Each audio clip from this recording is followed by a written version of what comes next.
Hi everyone, it's David Bonham-Carter, self-help author here. Today I'm going to give you a quick introduction to managing self-criticism effectively. If you're prone to self-criticism, then that can really eat away at you and make you feel useless, anxious, or even at times a failure. So now I'm going to give you 3 simple tips for what you can do if you find yourself being overly self-critical. All of the tips involve you making a note of what your self-critical thought is and then finding a way of challenging that thought and keeping it in perspective. By way of example, let's imagine a situation where you forgot to bring one of the papers that you were supposed to bring to a meeting and therefore found it difficult to contribute to the discussion at the meeting. If you have a tendency to be self-critical, you might berate yourself for this, thinking, why can't I ever do what I intend to? I'm so disorganized. My work colleagues would never have done this. I'm stupid.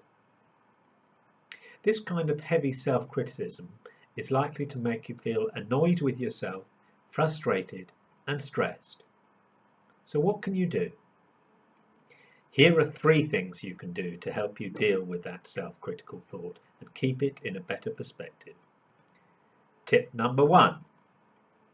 Ask yourself, if I were talking to a friend who was in my situation and they were expressing those self-critical thoughts, what would I say to them? The response might include suggestions like, don't be so hard on yourself, or no one else noticed, so it didn't really matter. So start saying those sensible, reassuring things to yourself. Okay, tip number 2. Ask yourself if your self-critical assessment is accurate or if it is in fact exaggerated. For example, in the example I've given here, you might look at your self-criticism for not bringing the paper and modify it by saying to yourself, it's true you didn't remember the paper this time, but plenty of other times you have remembered what you wanted to bring, and no one can be perfect all the time. Finally, tip number 3. Even if your self-critical thought is true, ask yourself how much it really matters. Is it really as important as you think? Is it a matter of life and death, or just something that in an ideal world you might have done differently? In the example I'm talking about here, you might say to yourself, okay, so forgetting the papers meant I could not contribute to the discussion much in the meeting. That wasn't ideal, but I'm not going to lose my job over it, and no one else really seemed to notice.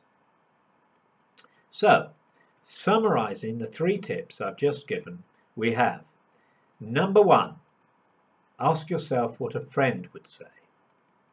Number 2, ask yourself if the self-critical thought is exaggerated. And number 3, ask yourself how much it really matters, even if the thought is true. Good luck with your attempts to deal with self-criticism, and don't be so hard on yourself. For further information on how to deal with difficulties around self-esteem, assertiveness, negative thoughts and other issues, please visit my website at www.davidbonhamcarter.com.